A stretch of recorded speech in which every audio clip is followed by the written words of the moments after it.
maintenant rappelle de nouveau les joueurs de Milan pour les faire sortir. Il faut dire que Berlusconi avait réussi ce coup-là contre l'Étoile Rouge de Belgrade l'année d'avant. Hein, ils sont menés à 0, l'arbitre arrête à cause du brouillard, il s'arrange pour que le match ne reprenne pas, le lendemain c'est Milan qui gagne. Donc je pense que quand la lumière elle s'est éteinte, ils ont pensé c'est l'histoire qui recommence, on sort, on rejouera demain, peut-être que demain ce sera un autre jour. Donc il s'est dit ça va être le même truc, oui, sauf que moi je suis pas l'Étoile Rouge, tu vois. Le coup que peut leur faire l'arbitre suédois, c'est de remettre balle en jeu et de siffler très vite.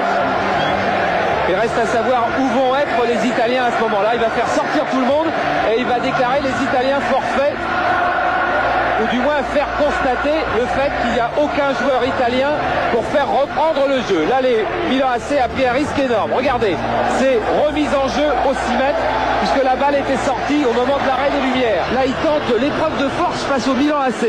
Il va envoyer son juge de touche à hauteur. Voilà, il a sifflé le 6 mètres. Aucun joueur de Milan n'était sur le terrain. Marseille sera déclaré vainqueur de ce match. Le plus insensé des scénarios vient donc de s'écrire avec comme conséquence le Milan AC qui sera exclu de la Coupe d'Europe.